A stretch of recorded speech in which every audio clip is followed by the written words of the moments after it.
Even with the widespread growth of the internet and social media in recent years, public reactions to alleged UFO encounters often remain deeply skeptical. Those who choose to speak publicly about such experiences often find themselves subjected to intense scrutiny. In many cases, investigators will look carefully into the background of the individuals involved.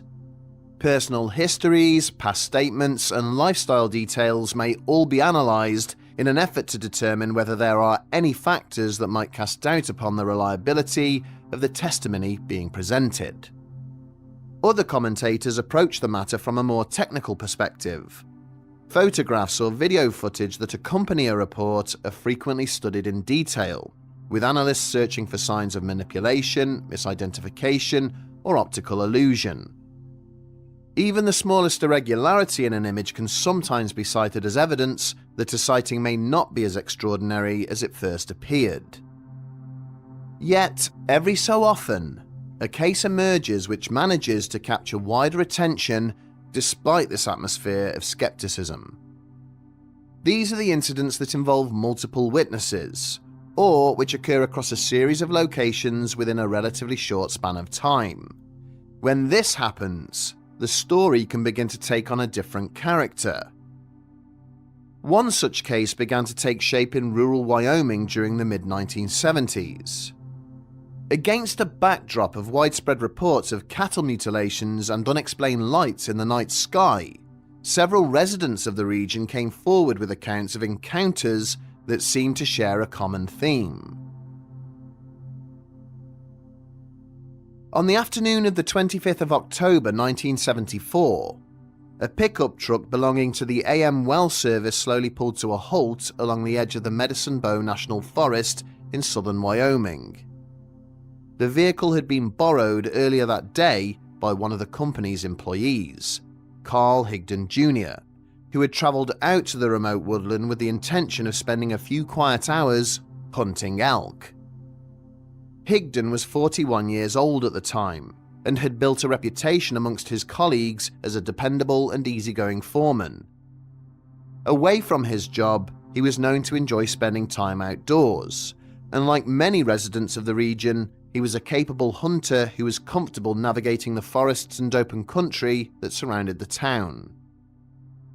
Earlier that year, Higdon had purchased a new 7mm Magnum hunting rifle and had been eager to put it to use. The forests surrounding Medicine Bow were known to support a healthy population of elk, and the trip was intended to be little more than a routine hunting excursion. But when Higdon failed to return home later that evening as expected, concern quickly began to spread throughout his family. His wife Marjorie initially assumed that he may simply have lost track of time whilst out in the woods. As the hours passed, however, and there was still no sign of him, her concern grew into genuine alarm. Eventually, she contacted the local authorities and reported her husband missing. At the same time, she began telephoning friends, neighbours, and several of Higdon's work colleagues, asking if anyone had heard from him or might be able to assist in searching the surrounding countryside. It would not be until close to midnight that Carl Higdon was finally discovered. When searchers reached the location of the AM well service truck, they found him sitting alone in the driver's seat. He appeared disorientated and strangely withdrawn, offering little response to those attempting to speak to him. Higdon was transported to the Carbon County Memorial Hospital, where medical staff began assessing his condition. When Marjorie arrived later, the sight that greeted her was deeply unsettling. The man lying in the bed before her seemed almost unrecognizable from her husband, who had left home earlier that day. His eyes were red and watery, and he appeared physically unsteady, struggling to walk without assistance due to an overwhelming sense of dizziness and imbalance. Yet the most distressing discovery came when Marjorie attempted to speak to him. To her shock, Higdon appeared unable to recognize her. Over the following days, fragments of memory slowly began returning to him. Eventually, Higdon told Marjorie and his children that the experience had begun whilst he was walking quietly through the forest in search of elk. As he moved between the trees, he noticed a group of 5 animals grazing in a small clearing directly ahead of him. Carefully raising his rifle, Higdon took aim and fired a single shot towards the animals. But instead of the sharp recoil and thunderous report he expected, something far stranger occurred. The rifle produced neither a sound nor any kickback against his shoulder. Even more bizarre was the sight of the bullet itself. Higdon later claimed that the round appeared to leave the barrel as though it were moving through thick air, travelling forward at an impossibly slow pace. Then, after covering only a short distance, the projectile suddenly stopped in mid-air, roughly 50 feet away. The bullet appeared to flatten and distort, as if it had collided with some unseen surface suspended in front of it. At precisely the same moment, Higdon's entire body violently convulsed. He described the sensation as being similar to an electric shock, causing every muscle in his body to seize at once. The sudden force of the experience threw him backwards, sending the hunter crashing to the forest floor. For several moments he remained there, struggling to regain his senses. When he finally managed to sit upright again, he realized that he was no longer alone. Standing nearby was a tall and imposing figure. The stranger wore what appeared to be a tight-fitting black suit of some kind, and attached at the waist was a prominent yellow emblem, shaped like a star. Although the being seemed broadly male in form, its appearance was unlike any human Higdon had ever encountered. The skin was dark yellow in colour, and the head was covered in thick strands of material that resembled coarse straw rather than natural hair. Where normal ears should have been, 2 unusual protrusions extended outwards from the sides of its head, bearing an uncanny resemblance to insect antennae. Its mouth was equally unsettling. Rather than possessing lips, the lower half of its face appeared to contain little more than a narrow slit. Yet perhaps the most disturbing aspect of the figure was the fact that it did not appear to be standing on the ground at all. Instead, it hovered silently just above the forest floor, suspended several inches above the ground where Higdon lay. As the hunter slowly struggled back to his feet, he glanced around the clearing and noticed that the elk he had fired upon was still standing exactly where he had first seen them. But something about them was terribly wrong. The animals appeared completely motionless, frozen in place as though time itself had somehow stopped for them. It was at that moment that Higdon noticed something else nearby. Hovering just above the ground, a short distance behind the strange figure, was what appeared to be a metallic craft. The object was cube-shaped and entirely featureless, with no visible doors, windows, or markings of any kind. Most striking of all, it produced absolutely no sound. And then, just as Higdon believed the situation could not possibly grow any stranger, the figure floating before him began to speak. The being introduced itself to Higdon as Orzo 1, before calmly asking him how he was feeling. Still shaken and struggling to comprehend what he was seeing, Higdon found it difficult to respond. Sensing his discomfort, the strange entity reached into its suit, produced a handful of dark-coloured pills, and offered one to the bewildered hunter. According to Higdon, the effect was almost immediate. Within moments of swallowing the pill, he began to feel calmer. Regaining his composure, he rose to his feet and continued speaking with the unusual figure. After a brief exchange, he eventually agreed to accompany Orzo 1 to the silent craft hovering nearby. In later years, Higdon underwent sessions with a hypnotist in an attempt to recover additional details of the encounter. Yet even under hypnosis, he was unable to explain exactly how he entered the vessel. There was no visible doorway or opening anywhere on its surface. One moment he recalled standing in the forest beside the cube-shaped object, studying it alongside its dark-suited occupant. The next, he found himself inside. What immediately struck Higdon was that the interior seemed impossibly large, the space within the craft far exceeding what its modest exterior dimensions suggested. He had little time to examine his surroundings, however, before the scene shifted once again. After the briefest of moments, he realized he was no longer inside the vessel at all. The forest had vanished, and in its place stretched a strange and unfamiliar landscape, dark and silent beneath an alien sky.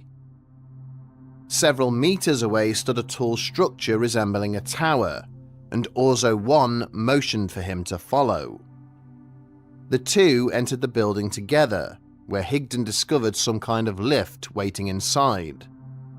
This lift carried them upwards through the structure. During the ascent, Orzo 1 explained that they had travelled an extraordinary distance, more than 160,000 light-years from Earth. At the top of the tower, Higdon was startled to see he was not alone. Standing within the chamber were several other humans who appeared just as confused and unsettled as he was. Amongst them were animals, including several elk and other forest creatures similar to those he had encountered earlier. There followed a brief and uneasy exchange between those gathered there. Then a loud and disembodied voice echoed through the chamber, informing Higdon that he was no longer required. The next thing he remembered was opening his eyes in a hospital bed, with his wife staring down at him. At first, Marjorie found her husband's account difficult to accept. But several days later, whilst washing the clothes Higdon had been wearing when he was found, she discovered something unusual inside one of his trouser pockets. It appeared to be a bullet. More specifically, it was a perfectly flattened round. Marjorie's disbelief deepened further when she accompanied Carl to a follow-up medical examination. Doctors discovered that the kidney stones which had previously troubled him had disappeared. Even more puzzling was the fact that several old scars on his body, left behind from a past bout of tuberculosis, were also gone. Marjorie was not the only person left perplexed by the strange details surrounding the incident. Police officers who investigated the location where Higdon had been found also raised unusual questions in their report. The AM well service pickup truck was only a two-wheel drive vehicle, yet it had been discovered deep within a remote stretch of terrain that should have been extremely difficult to reach. The truck itself had become stuck in thick mud and required considerable effort to recover. Yet, investigators were unable to locate any tire tracks showing how it had reached that location, nor were there clear footprints in the surrounding area belonging either to Higdon or to anyone else. It was almost as though the vehicle had simply been placed there. In the period following the incident, Carl Higdon agreed to give newspaper interviews describing what he believed had happened to him in the Wyoming wilderness. The attention brought skepticism, mockery, and intrusive scrutiny, and Higdon soon decided he wanted no further part in the publicity surrounding the case. He returned to his job and attempted to resume ordinary life, only occasionally agreeing to speak with a researcher or undergo a polygraph test. Beyond that, he avoided interviews and made no effort to profit from the encounter. Just as importantly, he never made any changes to his story.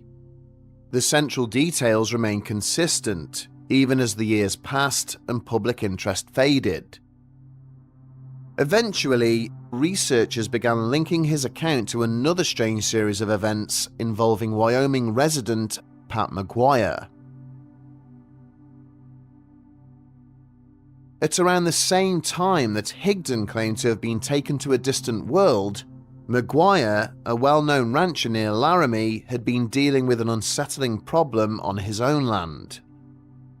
He operated a sprawling ranch of some 5,000 acres, and during the summer of 1974 had made repeated complaints to the county sheriff that unknown persons appeared to be killing his cattle. Several animals were found dead under disturbing circumstances, with features such as their ears and noses removed in a manner that seemed both deliberate and precise.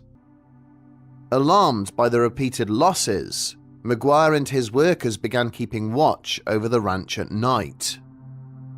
As the stakeouts continued, the men reported seeing strange lights moving silently above the property.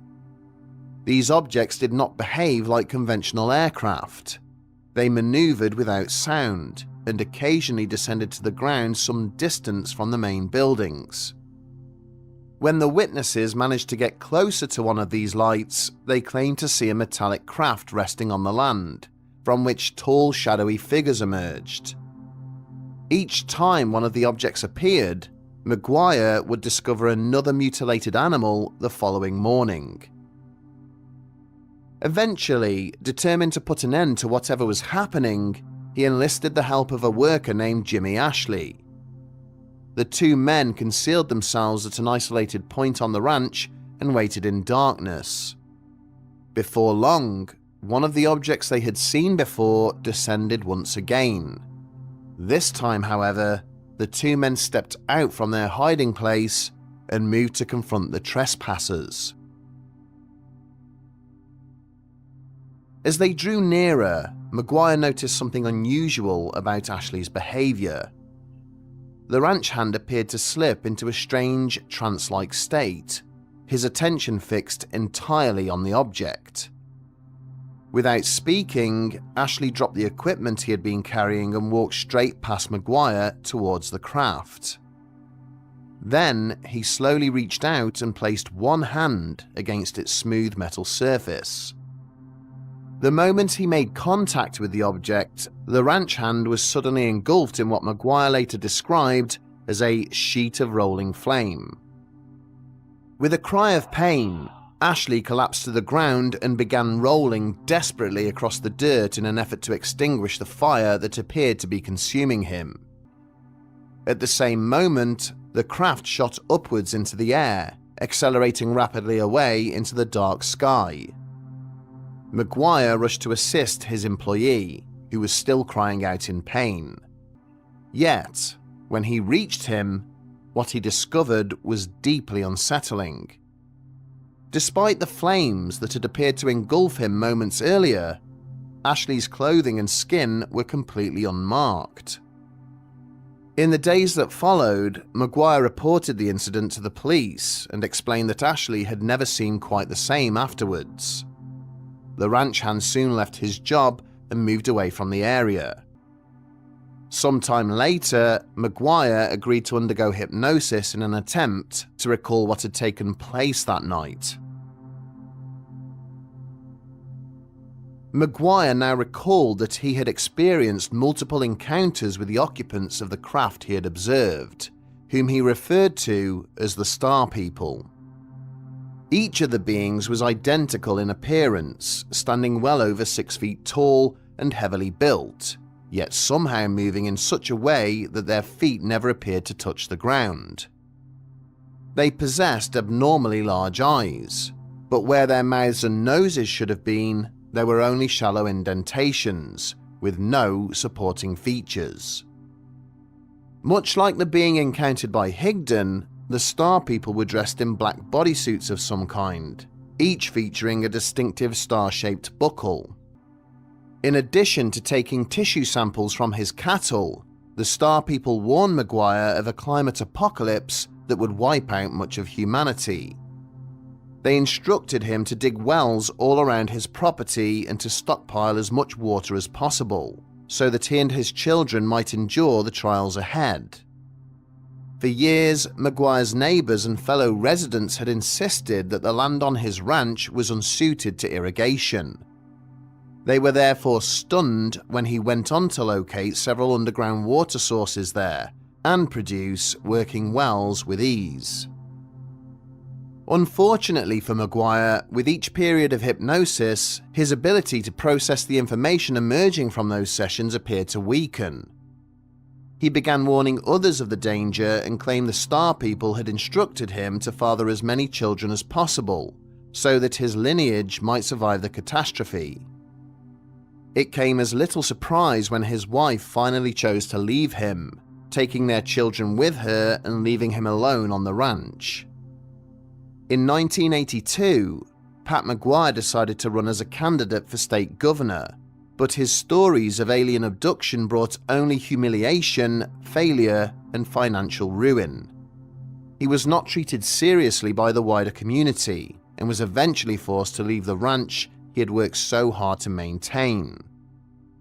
Shunned by family and friends, he ultimately died alone, surrounded by newspaper articles and notes about the Star People he claimed to have encountered. The two Wyoming accounts share similarities not only in what was described, but also in the effect the experiences appeared to have on the men involved. Neither Carl Higdon nor Pat Maguire had any known history of mental illness or substance abuse. Before the incidents, both were regarded by friends and colleagues as practical, hard-working men with little interest in attention or notoriety. There was no obvious incentive for either of them to invent such extraordinary claims. One possible explanation is that Higdon suffered some form of psychological breakdown during his hunting trip, perhaps triggered by isolation or stress. In time, Maguire may have learned of the story and consciously or otherwise allowed it to influence his own recollections. Yet, this interpretation does not easily account for all the evidence. Higdon's disappearance and subsequent medical treatment were documented in hospital records, whilst investigators also recorded the unusual condition in which his vehicle was found. At the same time, police reports confirm that a series of cattle mutilations occurred on Maguire's ranch, supported by statements from several of the men who worked there, including regarding the strange lights. Taken together, these details create a deeply uncomfortable possibility. If the accounts are even partially true, then something unexplained was taking place in that corner of Wyoming during the mid-1970s. And if something otherworldly really was visiting those remote ranchlands back then, the most unsettling question may not be why they came, but whether they ever truly left.